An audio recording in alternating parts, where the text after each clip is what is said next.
ठंड में गरीब ससुराल में 5 जुगाड़ू बहुएं। आज तो मुझे नदी किनारे कोई भी दिखाई नहीं दे रहा है। ऊपर से सर्दी से मानो ऐसा लग रहा है कि शरीर के अंदर बर्फ जमना शुरू हो गई है। जब से ये सर्दी का मौसम शुरू हुआ है तब से हमारा धंधा ही चौपट हो गया है। अब कोई भी नाव की सैर के लिए आता ही नहीं है। अरे ऐसे ठंड के मौसम में कौन ही अपने घर से बाहर निकलना चाहेगा। सब लोग आराम से अपने अपने घरों में कंबल और हीटर के सामने बैठकर सर्दी के मजे ले रहे हैं, और यहाँ हम गरीब 2 वक्त की रोटी खाने के लिए ऐसे सर्द भरे मौसम में मेहनत करते हैं ताकि हमारे परिवार को भूखा न रहना पड़े। अगर ऐसे ही चलता रहा तो हम लोगों का गुजारा कैसे होगा। कल भी नाव की सैर के लिए कोई नहीं आया और आज भी पूरा दिन ऐसे ही गुजर गया। ऊपर से नाव के मालिक को भी नाव का किराया देना है। 5 भाई नदी किनारे अपनी अपनी किराए की नाव पर बैठकर आपस में बात कर रहे होते हैं। चारों तरफ सर्दी का मौसम छाया होता है और सर्द हवाएं चल रही होती हैं, जिसके चलते अब कोई भी नदी में सैर के लिए नहीं आता था, जिसका दुष्प्रभाव बेचारे भाइयों को सहना पड़ता था। माँ जी, आप सुबह से खांस रही हैं। आपकी तबीयत तो ठीक है ना? लगता है बहू सीने पर जाड़ा लग गया है। एक काम करिए, आप ये मेरी शॉल ओढ़ लीजिए, मैं आपके लिए गर्मा गर्म चाय बनाकर लाती हूँ।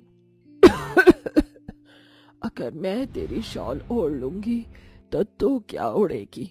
वैसे भी तुम 5 के पास इस स्टॉल के अलावा इस ठंड में ओढ़ने को है ही क्या?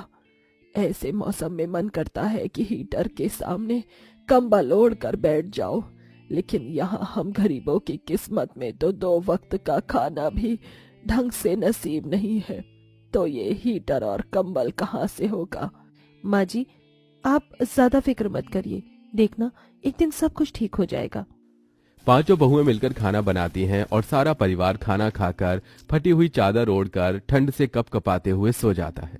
5 बहुएं रोज की तरह नदी किनारे अपनी किराए की नाव को लेकर निकल जाते हैं। वहीं 5 बहुएं भी जंगल की तरफ निकल जाती हैं और लकड़ियां काटकर बाजार में बेचने लगती हैं।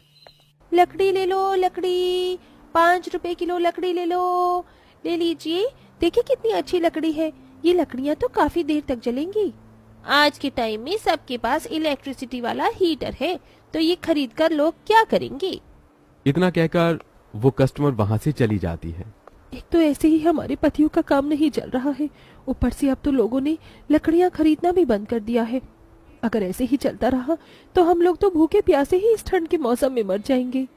5 बहुएं उदास होती हैं और अपनी लकड़ियों की गठरी बांधकर अपने घर की तरफ चल देती हैं कि तभी वो रास्ते में देखती हैं कि ये गांव के लोग कैसे हैं, गाय पालते हैं और उनका